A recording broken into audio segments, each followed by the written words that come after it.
Hi, and welcome to Storytime with Jester. Today, we will be reading from my personal novel, The Book of Prophecies.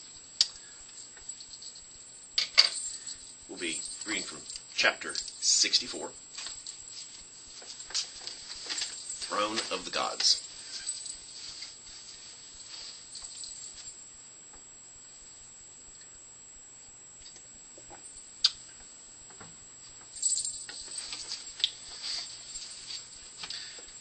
"I'm sick of this place," Fiz exclaimed. "I want to go home." The journey was starting to take its toll on the little gnome. The trip to the mountain was bad enough. He hated the cold. That's why he had left his clan in the Fagarass Mountains years ago and journeyed south to warmer climes. The worst, however, had been since entering the depths of this mountain itself. Unlike Mao, he was not suited to be enclosed so. He needed wide open spaces. The place reeked of wet dog, to the point he thought that if he ever got out of this place, it would take him a month of scrubbing to get the smell out of his clothes.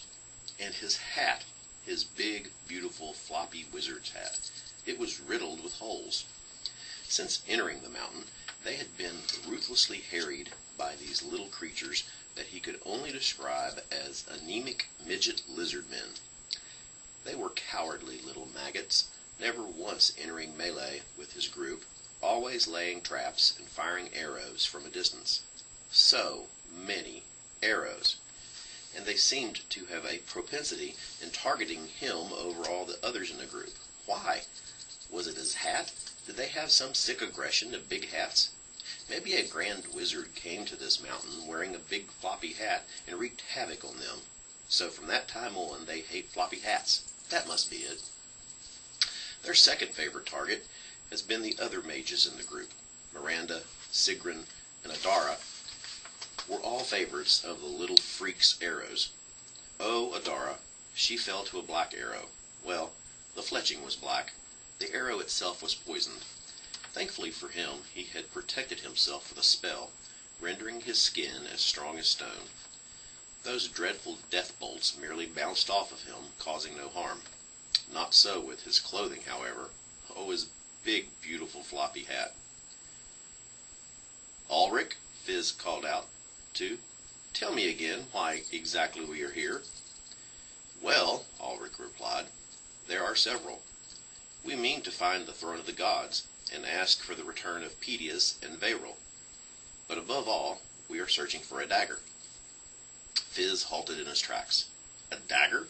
he replied, rather put off at the price that had been paid thus far for something as insignificant sounding as a mere dagger. "Yes," Ulrich continued. "While we were in Osnaburg, I did quite a bit of research in the libraries there, and much communing with my god. I learned a lot. Remember Flamehead?" Ulrich continued without waiting for a response. "Well, it seems that he is in search for a trio of linked magical items, the rod that our dwarven friend here had stolen being the second of such. The three items individually have great evil powers, but when possessed together are amplified. At first I thought he was just acquiring power for himself. That was until I came across an old tome mentioning an ancient power that lay somewhere in slumber waiting to be awakened. The description of it and its temples bore an overwhelmingly resemblance to the place you and Mal described near your old clan in the Fagarass Mountains. It seems the items that Flamehead seeks are what are needed to awaken this evil power." "So the third item is a dagger?" Fiz surmised. "No," Ulrich responded, "an orb." Confused, Fiz asked, "Then why are we trying to find the orb before Flickerhair?" "I was instructed by an emissary of my god to seek out a dagger in a mountain that is far removed from mankind." "So you brought us here based on that?" Fiz stated, incensed. "All portents pointed here," Ulrich replied. "I did not choose this place willy-nilly." "What of this dagger?" the up till now silent Mal asked. "How will we know if we find it?" "It is unique in that it is crafted from the horn of a unicorn," Ulrich replied. It is also said that only one of the good nature can ever touch it safely. And what exactly is its purpose? Asked the incredulous Fizz. To slay a god, Ulrich said. Krunk here doesn't have quite those high aspirations, Miranda said.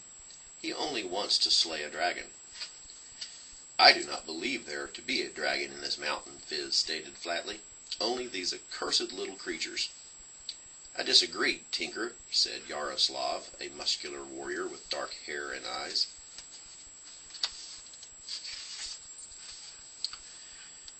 Fizz looked at Mal and said, as Yaroslav continued, Did he just call me a tinker? Our comrades, Yaroslav said, gesturing towards Sigrun as he did so, did not die in this mountain to fight a mere Drakonchaloviki. No, there is a dragon here, with untold treasure awaiting those that slay it. Addressing Miranda, Sigrun said, So tell us, why are you here? Johann, we know, was hired by you all as a guide. Would it perhaps be to slay a dragon like your friend Krunk?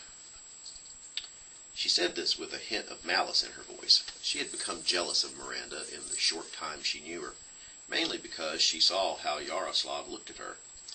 She longed for him to look at her that way. Was she not pretty enough? Or did he see in Miranda more skill in the arts of magic than she? Regardless, she did not like Miranda one bit, and let it show with the air of interrogation in her question.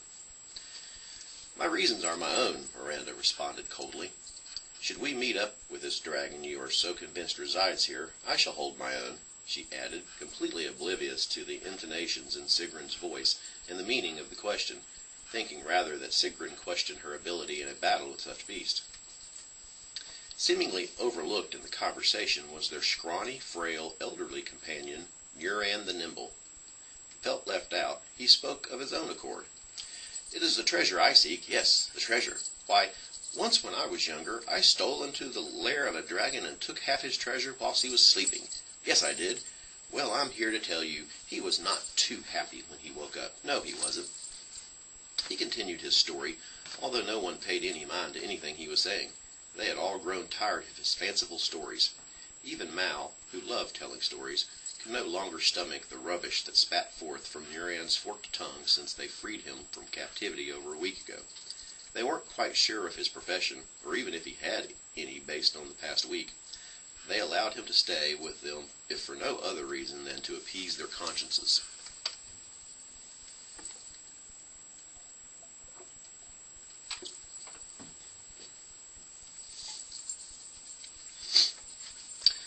The group left the series of tunnels and runes hewn out of the rock and entered a natural tunnel that gradually elevated.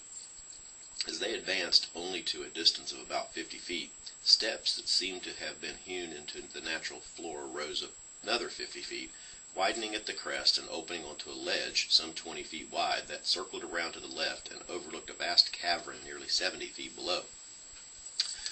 The view was breathtaking as the entirety of the cavern was illuminated by a reddish glow from some undetermined source.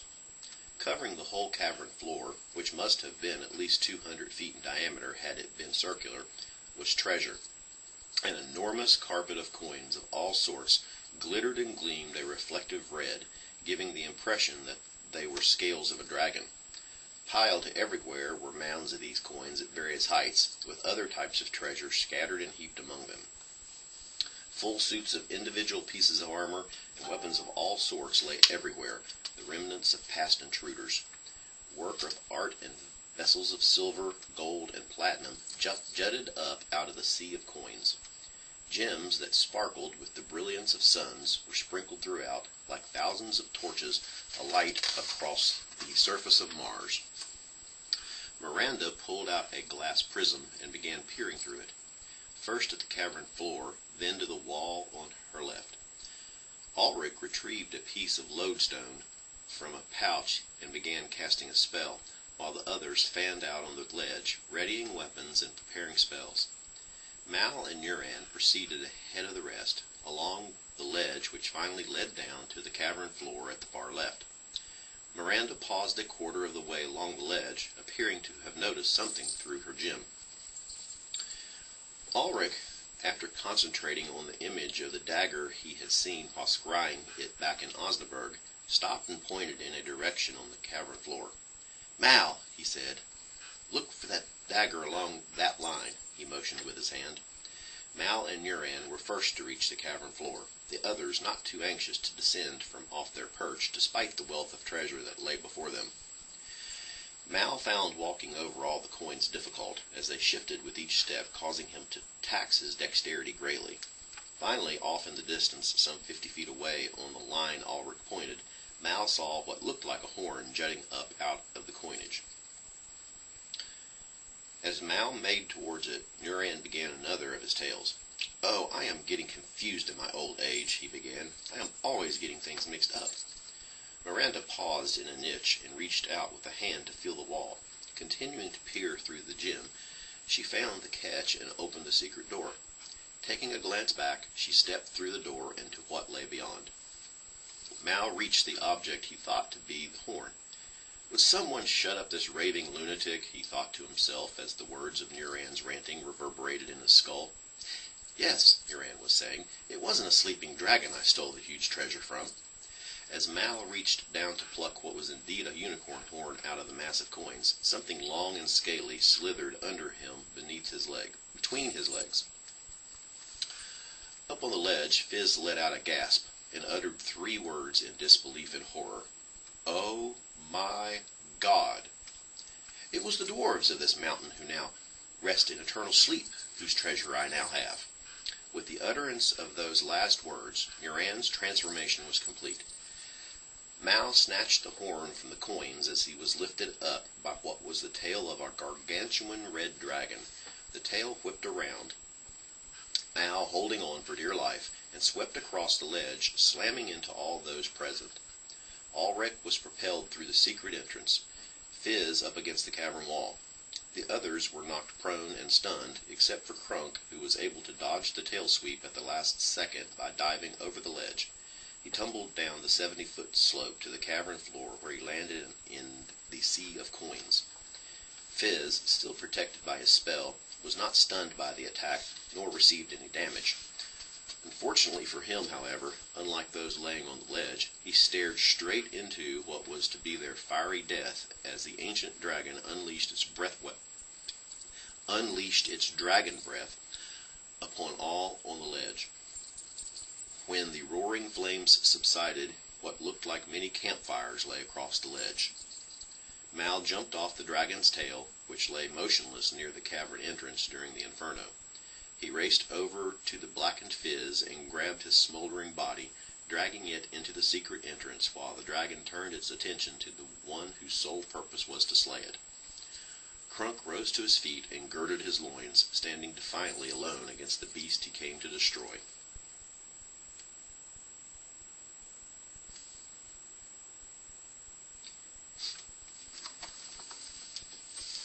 And that, my dear friends, is where I will leave you. I don't want to give too much away, because then it would spoil things earlier in the book, and possibly what would be to come. So, if you'd like to know more about what is going on with Miranda and Krunk and Ulrich and Fizz and Mal, and did Muran the Nimble just turn into a gargantuan red dragon? Well, you'll just have to get my book, the Book of Prophecies, because there are plenty of stories like this inside. It is not a collection of stories, it is a full saga, but nevertheless there are many plots and subplots and stories and sub-stories and what have you. So, like I said, you can get this by going to lulu.com, or you can follow the direct links to the hardback, which I personally is my favorite, or the paperback, and I also have it on ebook and on Amazon Kindle. So, well, I hope you enjoyed today's story. I'll be reading soon from the collection of stories of Sherlock Holmes. But until then, and as always, see you soon.